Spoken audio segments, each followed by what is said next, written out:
Welcome to The Backstory, a podcast from the North Dakota News Cooperative that takes an in-depth look at the stories we're reporting for you.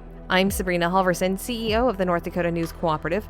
Joining me is Michael Standaert, our lead reporter. So Michael, this week for the podcast, it's a little bit different because your article was on an event that I actually organized. And so we were both there, of course, and this is our Ag Roundtable. And the way that this came to be was really interesting. There's this big national organization called PolicyLink, and they're working to try to understand all these different segments around the nation, different segments of people. And one of the things that Josh with PolicyLink said when he contacted us is, hey, I don't know agriculture. We don't know agriculture, but we know that you guys do. Can you help us learn a little bit? And so we came up with this roundtable.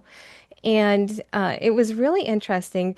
PolicyLink, they sponsored it. I want to be very transparent about that. They did sponsor it, so they put in financially, but then they left all of the organizing up to us. And that was a great process for me to go through because I got to speak with all of our different organizations around the state. I got to talk with a lot of different farmers and producers around the state.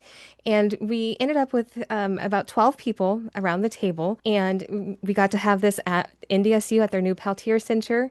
Thank you so much to David with Northern Crops Institute who helped set that up. And he was a big help for me in inviting people and talking with people as well.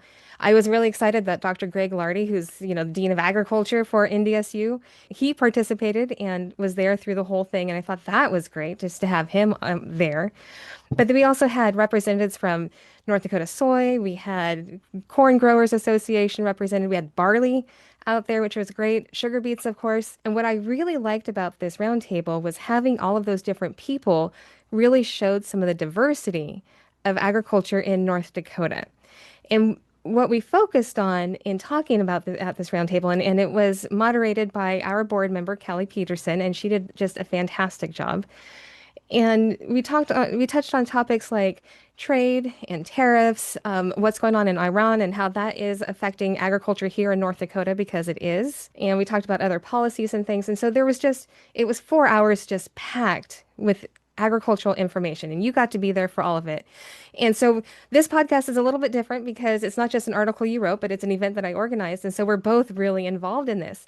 But my first question to you, now that we've kind of explained to the listeners what this was, my first question to you is, as the reporter who was in the room, what were some of the things that you picked up on at this roundtable that you were surprised about? I'm not sure if there's anything too surprising. I mean, to hear it all in one place from a variety of different people, I think that's impactful in a lot of ways. That you're hearing them speak back and forth about, all the factors that impact kind of them going forward, not only for their own farm or ranch, but for their families going forward as long as they can run their operations. So, all the different things as far as input costs, rising land prices, the trade wars and how that impacts kind of long-term markets. All those things are not too surprising, but to hear it, it's affecting everyone. Yeah. So I think that's kind of the big takeaway for me. And then just how to, sustain that going forward in the midst of, we described it as chaos in the story. I think that word had come up a few times. It did, yeah. And just, how to, it's easy to plan when things are going well and are very steady, and when there's not a lot of change. But when there's so much change all at one time, it can be difficult and stressful to figure out, okay, is this step that I'm going to take going to be the right step? When those trade markets are in place, when prices are stable and not skyrocketing, it's a lot easier to plan and have those discussions about, okay, how am I going to transition this farm to my kids or to another family member. So that makes it kind of difficult. Yeah, and we did hear quite a bit, both of those things, or a few of those things. We did hear the word chaos several times, and how chaos, or even just, the idea of chaos can really affect agriculture.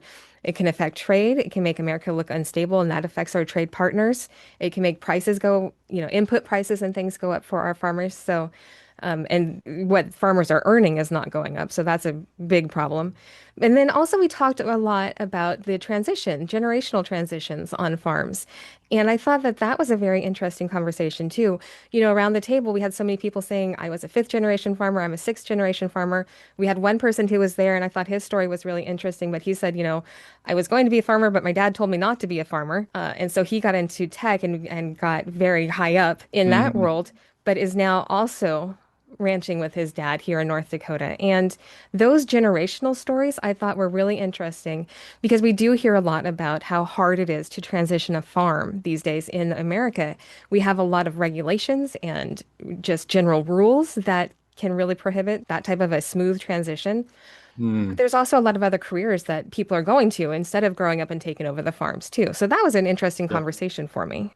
Yeah, and I think, thinking about who is going to operate farms going forward, I think is a big question. I think that came up a few times.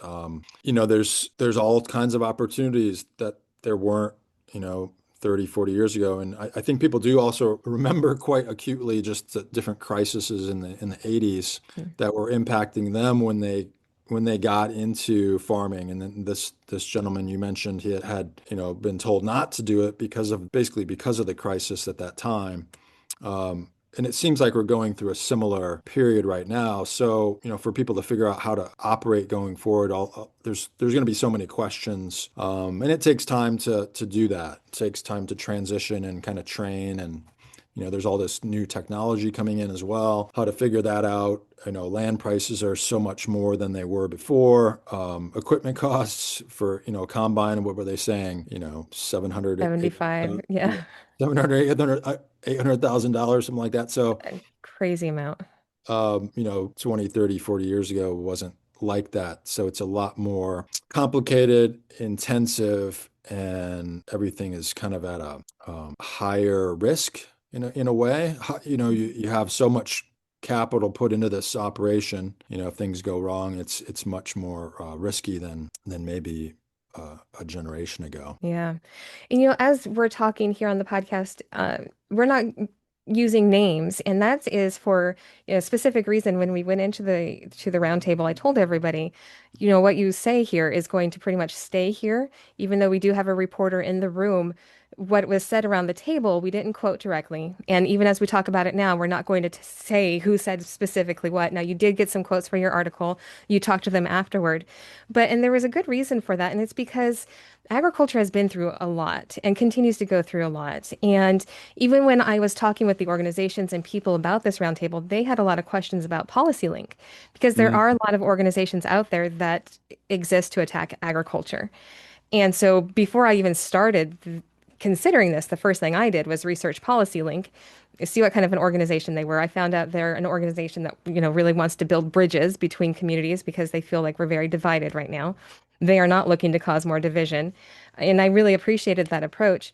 But as I was planning this, one thing I kept running into over and over again was people were really leery because agriculture goes through so much and there's so much distrust when it's not needed, where there shouldn't be. So I was really happy that everybody at the table seemed very comfortable sharing some very personal stories about, farming is it's not just a business. You don't go to work 9 to 5.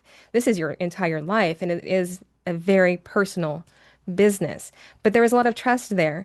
And one thing we did touch on a little bit at the table was that mistrust that has gone through, and a lot of it is like social media, influencers, and I say that with air quotes, people spreading bad information about agriculture, saying agriculture is causing problems that it's not. How can those things be, combated? And that's one of the things that we try to do when staying very truthful in your reporting, and not just this article, but other articles as well. Yeah, I mean, in the farmers and ranchers case, it's more about getting their word out to talk about what they do and how their operations work and how their life works and the importance of a certain pesticide or fertilizer to their operation if they use that, and why they use it. I think they could do a better job of explaining this to the public. They seem to think they can do a better job of doing it as well, but they're often not asked. And I think in a lot of cases when, there is, you could talk about many professions like this. people don't necessarily have a real solid understanding of what goes into the work of a farmer or rancher. They might have certain ideas, but they have the same, concept about military or police or doctors or nurses. I mean, it could be any profession. I think in many ways, we could do a better job.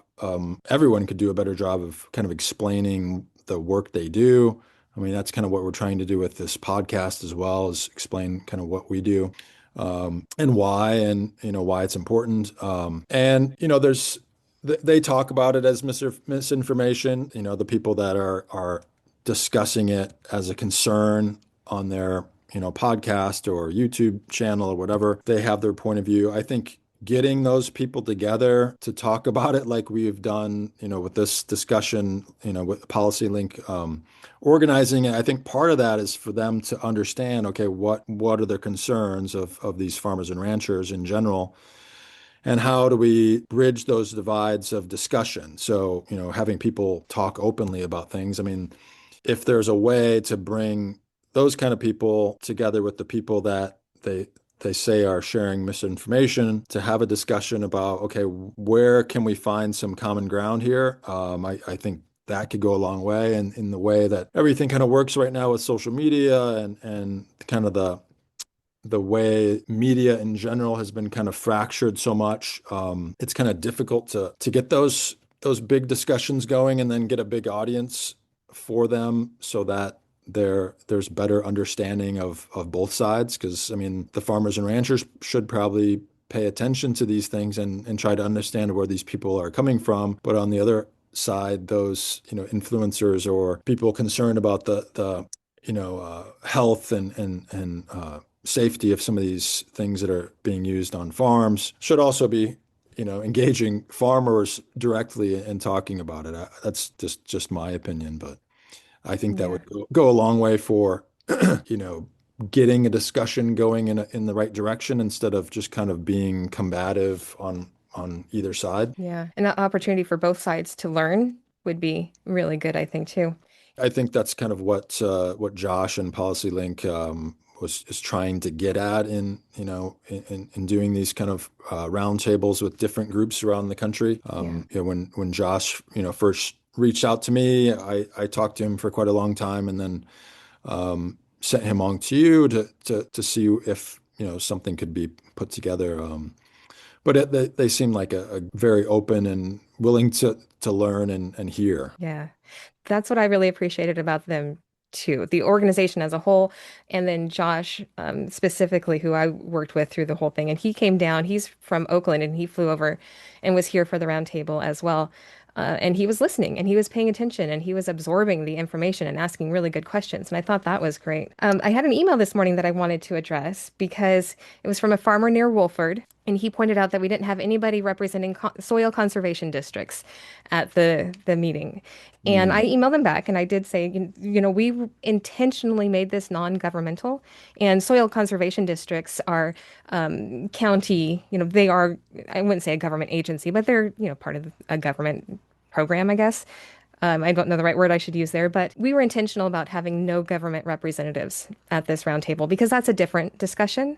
And we wanted everybody at the table to feel like they could freely talk about policies and government and regulations and things without somebody in the room that they're worried about offending. But you've done articles before about conservation and how farmers around the state are working for conservation. It is something that we report on quite a bit. And I'd like to do another roundtable after I recover from this one because it was a big undertaking. But I'd love to do another roundtable sometime and look at some things like how are we dealing with soil conservation and, just maintaining things. And that was something else that we heard at our roundtable, though, was how farmers do care about the land. And they have to, because not only is that their livelihood, but that's how they feed their families and that's how they feed our families. And so as we're thinking about conservation and the things that farmers do, like I said, you've done some reporting on that in the past as well. One of them was the cattle rancher. But you've seen some of that stuff actually in action around North Dakota. Does anything come to mind? Yeah, no, there's a lot more people that are trying to get into kind of regenerative agriculture and some of these practices that were, long used in farming and agriculture, that's just kind of been, I wouldn't say abandoned, but as farms have become so massive, it's harder to do that. Yeah. And, and, you know, this was another thing that came up a lot is just kind of the food system, how the food system is set up in the US and food security and how, many farms have become so big. It's difficult to do what they do without some of these inputs that some people are concerned about. And if they got rid of those or switched, it's going to make food a lot more expensive. Mhm. So, how do you find the right balance for that? I don't really know the answer, but I think that's something that, if there are these concerns out there, that people should be discussing directly with farmers and ranchers and trying to find a way to address it. Yeah, agreed. So, kind of switching over to the other purpose of the Backstory podcast, which is to explain reporting and go in deeper into what we actually do. Reporting on agriculture can be tricky. And before I was in this role with the News Cooperative, I was an agriculture reporter for 15 years. And so I faced a lot of that, and you have faced it too. One of the things I've noticed as a reporter covering agriculture is the need to handle these issues and to be able to explain, agricultural issues to a public that may not understand it and know that there's going to be some pushback, is a kind way to say it, from some of these organizations that don't want us to have any type of larger scale agriculture. So when you're writing an ag related story, what kind of things are you aware of, or what kind of things are you doing just to make sure that you're getting those agricultural facts correct and, not leaning into some of these other misinformations? Yeah, I mean that's a good question. I mean, you're basically trying to listen to the people that you're speaking with, no matter what operation they have, whether it's a small like organic farm or a big operation, you just have to kind of respect what they're doing, because that's their livelihood, and there's, you're not really trying to be confrontational with anybody as far as kind of what they're doing. And just kind of listen to them and understand what goes through it. And you might raise questions, okay, like, this other group or these certain people are a bit concerned about, and just kind of listen to what they say. I mean, that came up in the discussion too. It's like, okay, if we got rid of that, what are we going to use? And how big of an impact is that going to have on, what we raise and the cost of it, especially right now with all the volatility in prices for things. So, maybe that's a long-term goal for some people, but how to get there and how to reduce the harm on farmers, that could be something that, people have a deeper discussion about instead of like, okay, let's just ban this. Because a lot of times if you just ban something else might come in that's just as harmful or worse. So, or how do you implement practices that reduce the potential impacts if they are occurring? So yeah, you just want to listen to people and hear them out. So I think people appreciate just being, listened to and getting their word out about, what their concerns are. So Yeah, great. And if anybody listening has ideas for more agriculture related or conservation related stories, can they just send you an email? Certainly, All right. They can send anytime. it to our info@newscoopnd.org. Yep, that's probably the easiest. Yeah, I think it is. All right. Thank you, Michael. Thank you. And that article was headlined, "Amid Chaotic Times, Farmers and Ranchers Want Their Voices Heard." You can read that story on our website at newscoopnd.org or in one of our local newspaper partners. For the North Dakota News Cooperative, I'm Sabrina Halvorson. This has been The Backstory.